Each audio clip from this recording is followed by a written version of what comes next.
Los 12 apóstoles de Jesús, seleccionados personalmente por el Maestro durante su ministerio terrenal, constituyen un grupo fundamental en la historia cristiana.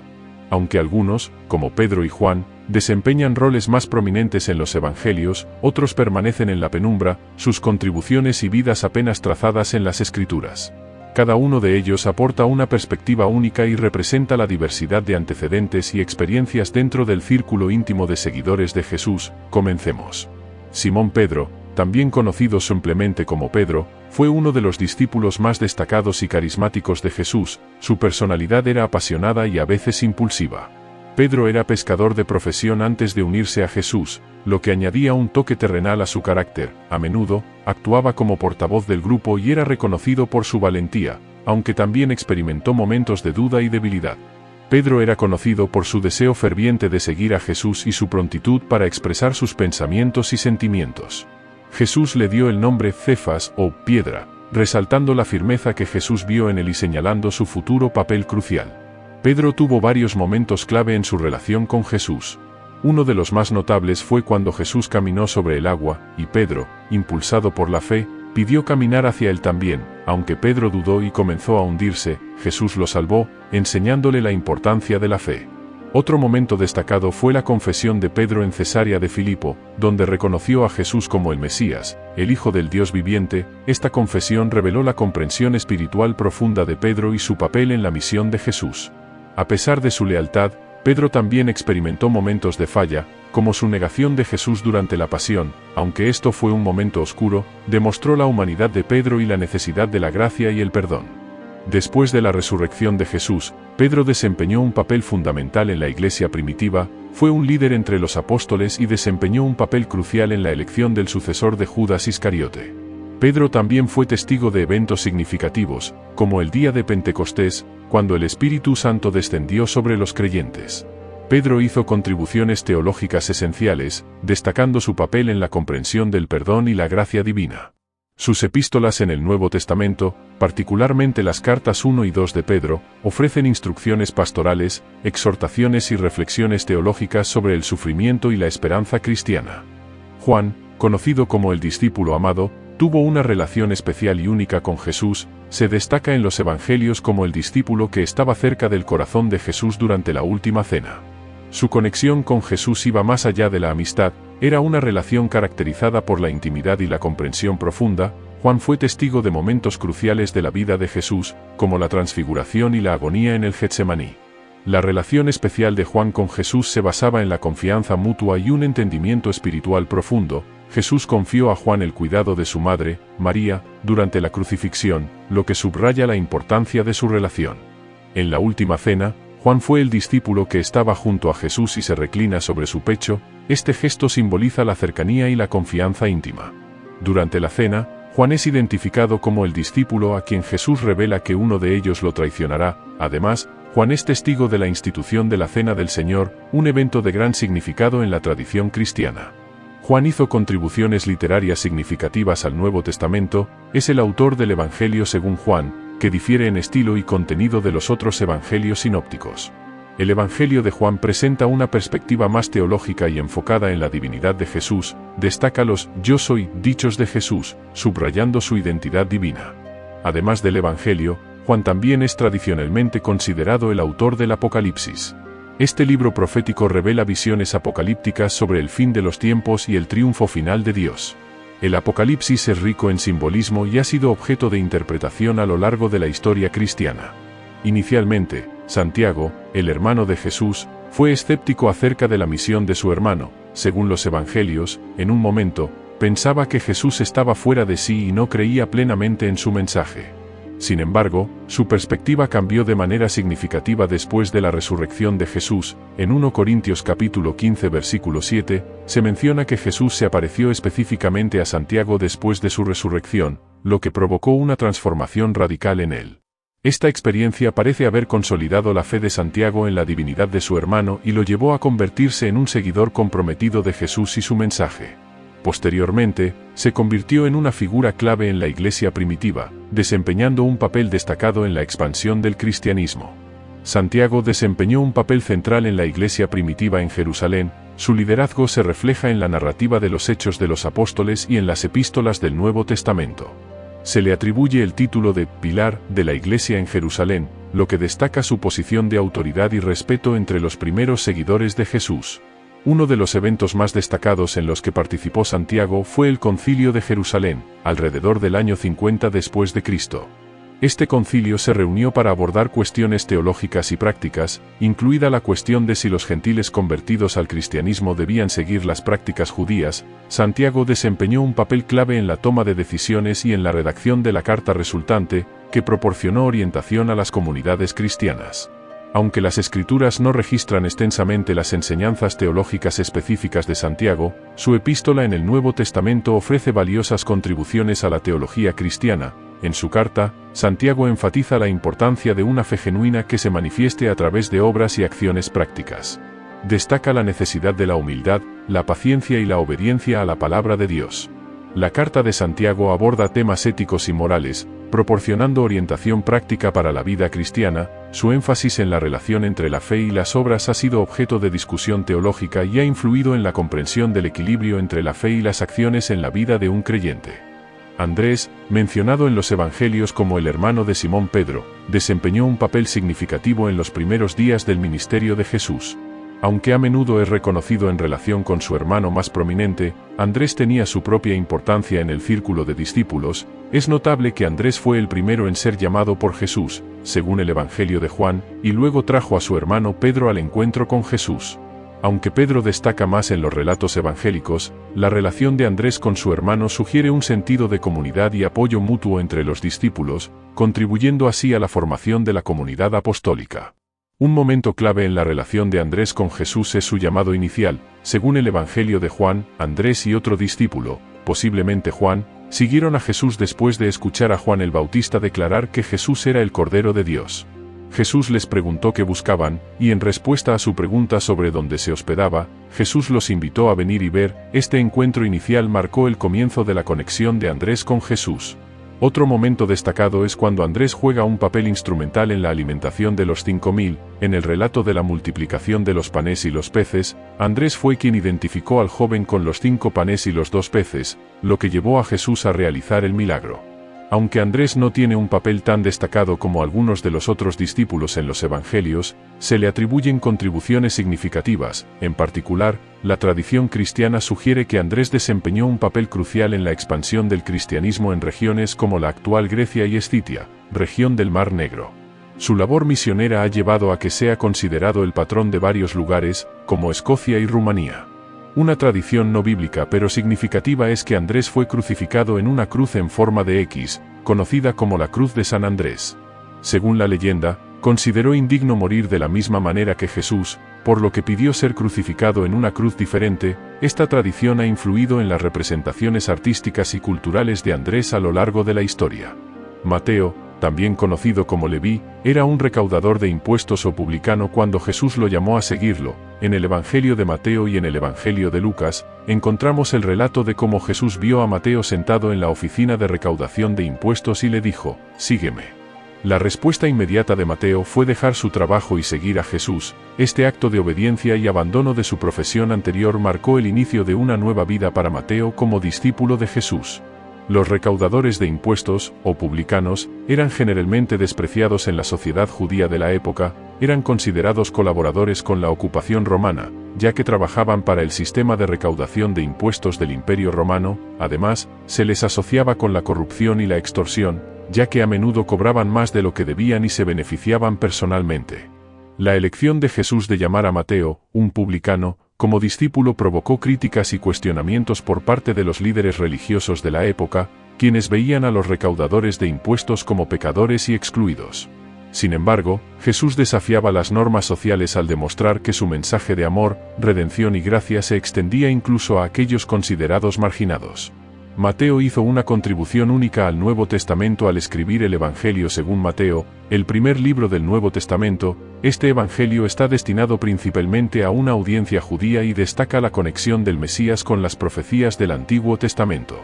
Mateo, Al identificar a Jesús como el cumplimiento de las profecías mesiánicas, busca persuadir a sus compatriotas judíos de que Jesús es el esperado Mesías. En el Evangelio según Mateo, encontramos enseñanzas distintivas de Jesús, como el Sermón del Monte y las parábolas del reino de los cielos. Además, Mateo destaca la importancia del perdón, la justicia y la obediencia a la voluntad de Dios. Tomás, también conocido como el Dídimo o gemelo, es famoso por su escepticismo ante la resurrección de Jesús. Después de la crucifixión, cuando los otros discípulos le contaron a Tomás que habían visto al Señor resucitado, él expresó dudas y afirmó que necesitaría ver y tocar las heridas de Jesús para creer en su resurrección. Esta actitud escéptica le valió el apodo de Tomás el Incrédulo o Tomás el Escéptico. El episodio más conocido relacionado con Tomás ocurre 8 días después de la resurrección, cuando Jesús se aparece nuevamente en presencia de los discípulos, incluido Tomás. Jesús, al percatarse de la duda de Tomás, le invita a tocar sus manos heridas y su costado. En ese momento, Tomás exclama, «Señor mío y Dios mío», reconociendo la verdad de la resurrección. Jesús responde indicando que aquellos que creen sin ver son bienaventurados. Aunque la Biblia no proporciona muchos detalles específicos sobre las actividades de Tomás después de la resurrección, la tradición cristiana sugiere que participó activamente en la propagación del cristianismo. Según la tradición, Tomás llevó el mensaje del Evangelio a regiones distantes, incluyendo partes de la India, lo que le valió el título de Tomás el Apóstol en la Iglesia Ortodoxa Oriental. La llamada Iglesia de Santo Tomás, en India, ubicada en el estado de Kerala, tiene sus raíces en esta tradición, que sostiene que Tomás predicó y estableció comunidades cristianas en esa región. Aunque la historicidad de estas tradiciones es debatida, la figura de Tomás ha dejado una marca significativa en la historia cristiana y en la comprensión de la importancia de la fe. Tomás también es conocido por su declaración en el Evangelio de Juan, donde Jesús proclama, «Yo soy el camino, la verdad y la vida, nadie viene al Padre sino por mí». Esta afirmación destaca la importancia de Jesús como el único camino a la comunión con Dios, y ha influido en la teología cristiana a lo largo de los siglos. Felipe fue uno de los primeros discípulos llamados por Jesús. En el Evangelio de Juan, se relata como Felipe, después de ser llamado, inmediatamente buscó a Natanael para contarle acerca del Mesías. Cuando Natanael expresó dudas acerca de la posibilidad de que el Mesías viniera de Nazaret, Felipe le dijo, «Ven y ve». Este episodio resalta la prontitud de Felipe para compartir su encuentro con Jesús y su invitación a otros a conocer al Mesías. Otro momento clave es el milagro de la multiplicación de los panes y los peces. Cuando Jesús preguntó a Felipe cómo alimentarían a la multitud, Felipe respondió con incredulidad debido a la magnitud del desafío. Sin embargo, este episodio también sirvió para destacar la capacidad milagrosa de Jesús para proveer y su llamado a confiar en la provisión divina. Aunque la Biblia no proporciona muchos detalles sobre las actividades específicas de Felipe después de la resurrección de Jesús, la tradición cristiana y algunos relatos apócrifos sugieren que Felipe desempeñó un papel activo en la propagación del Evangelio fuera de Palestina. Según la tradición, Felipe fue uno de los apóstoles que participó en la expansión del cristianismo más allá de las fronteras de la región. Hay relatos que sugieren que llevó el mensaje de Jesús a lugares como Grecia y Asia Menor. La tradición también lo vincula con la ciudad de Hierápolis en Frigia, actual Turquía, donde se dice que realizó milagros y fue martirizado por su fe. El papel de Felipe en la propagación del Evangelio se destaca por su disposición para compartir la buena nueva con aquellos que estaban fuera del círculo inmediato de seguidores de Jesús. Su invitación a Natanael, «Ven y ve», refleja un deseo de compartir el mensaje transformador de Jesús con otros. La tradición posterior refuerza esta idea al atribuir a Felipe la predicación y el establecimiento de comunidades cristianas en diversas regiones. Además, el relato de Felipe y el etíope en el libro de los Hechos destaca su disposición para explicar las Escrituras y guiar a otros hacia la fe en Jesús. Felipe, al encontrarse con el etíope que estaba leyendo el libro de Isaías, le explicó las Escrituras y le predicó acerca de Jesús, lo que resultó en el bautismo del etíope. Judas Iscariote es conocido trágicamente como el discípulo que traicionó a Jesús. En los Evangelios, se le describe como el encargado del dinero en el grupo de discípulos, lo que implica que tenía una posición de confianza al manejar los recursos comunes. A pesar de esta posición, Judas tomó la decisión nefasta de traicionar a Jesús. La traición de Judas se llevó a cabo mediante un acuerdo con los líderes religiosos judíos, quienes le ofrecieron 30 piezas de plata a cambio de entregar a Jesús. Su traición se consumó con un beso, señalando a Jesús para su arresto. Este acto marcó el comienzo del camino que llevaría a la crucifixión de Jesús. La traición de Judas ha sido objeto de reflexión y debate a lo largo de la historia cristiana. Su papel como traidor ha generado preguntas sobre sus motivaciones y su relación con Jesús. Algunos han especulado sobre si Judas actuó por descontento, codicia o malentendido de los propósitos de Jesús. El impacto de la traición de Judas en la historia cristiana es profundo. Su acción condujo directamente a la detención y crucifixión de Jesús. Sin embargo, este trágico evento también desencadenó la redención y la salvación a través del sacrificio de Cristo. La historia de Judas ofrece varias lecciones espirituales que los creyentes pueden reflexionar. La traición de Judas resalta la necesidad de la integridad y la lealtad en la vida cristiana. La integridad es fundamental para la relación con Dios y con los demás. La codicia fue un posible motivo detrás de la traición de Judas. Su historia sirve como advertencia sobre los peligros de la avaricia y la búsqueda desmedida de riqueza material. Aunque la traición de Judas es un acto grave, su historia también destaca la posibilidad de arrepentimiento y perdón. El remordimiento de Judas después de la traición muestra que incluso los actos más oscuros pueden ser redimidos a través del arrepentimiento genuino. Aunque la traición de Judas fue un acto malévolo, Dios utilizó incluso ese evento para llevar a cabo su plan de redención. Esto destaca la soberanía de Dios sobre el mal y su capacidad para transformar situaciones adversas en propósitos más elevados. En última instancia, la historia de Judas es compleja y desafiante, pero proporciona importantes lecciones espirituales sobre la importancia de la integridad, el peligro de la codicia y la capacidad de Dios para redimir incluso los actos más oscuros. Simón, conocido como el Celote, es mencionado en las listas de los 12 apóstoles en los Evangelios. El título, Celote, sugiere una posible afiliación al grupo político de los Zelotes, que eran nacionalistas judíos que abogaban por la liberación de Israel del dominio romano. Los Zelotes eran conocidos por su postura radical y su participación en actividades revolucionarias. La elección de Simón como discípulo de Jesús, junto con otros que tenían diversos antecedentes y perspectivas políticas, resalta la diversidad dentro del grupo de seguidores de Jesús. Aunque no hay detalles específicos sobre las acciones o motivaciones de Simón el Celote en los Evangelios, su afiliación probable con los Zelotes sugiere un trasfondo político que contrasta con la naturaleza espiritual del mensaje de Jesús. Aunque los Evangelios mencionan a Simón como uno de los 12 apóstoles, proporcionan detalles limitados sobre su vida y actividades específicas. La falta de información detallada hace que sea difícil trazar sus acciones y contribuciones específicas durante el ministerio de Jesús.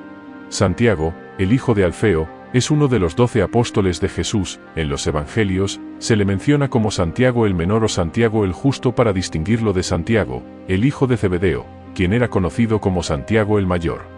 Esta distinción es importante para evitar confusiones entre los dos discípulos con el mismo nombre. Aunque Santiago, el hijo de Alfeo, figura en las listas de los 12 apóstoles en los Evangelios sinópticos, Mateo, Marcos y Lucas, la información sobre su vida y su papel específico es limitada. No se registran relatos detallados de sus interacciones con Jesús ni de su participación en eventos clave durante el ministerio de Jesús. La falta de detalles específicos sobre Santiago, el hijo de Alfeo, resalta la realidad de que no todos los apóstoles tienen un papel destacado o narrativas detalladas en los Evangelios. Sin embargo, su inclusión en la lista de los 12 apóstoles subraya su importancia dentro del círculo íntimo de seguidores de Jesús. Tadeo es uno de los 12 apóstoles de Jesús y también es conocido como Judas Tadeo para distinguirlo de Judas Iscariote. La identificación de Tadeo como Lebeo es mencionada en algunas listas de los 12 apóstoles en los Evangelios sinópticos, lo que puede haber contribuido a la variación en su nombre. Aunque los Evangelios no proporcionan información detallada sobre las acciones específicas de Tadeo durante el ministerio de Jesús, se le atribuyen epístolas en el Nuevo Testamento. La epístola de Judas, también conocida como la Carta de Judas, se incluye en el canon del Nuevo Testamento y presenta un llamado a la perseverancia en la fe y la advertencia contra la falsa enseñanza. La tradición cristiana, respaldada por algunos textos apócrifos, asigna a Tadeo un papel activo en el trabajo misionero y la propagación del Evangelio después de la resurrección de Jesús. Se le vincula con diversas regiones, y la tradición posterior sugiere que pudo haber llevado el mensaje cristiano a áreas como Mesopotamia y Persia. La figura de Tadeo en la tradición cristiana ha sido venerada como un apóstol valiente y un mártir por su firmeza en la fe. Llegamos al final del vídeo. Te invito a compartir qué opines sobre los 12 apóstoles. Deja tu comentario, al igual que te invito a suscribirte. Nos vemos y bendiciones.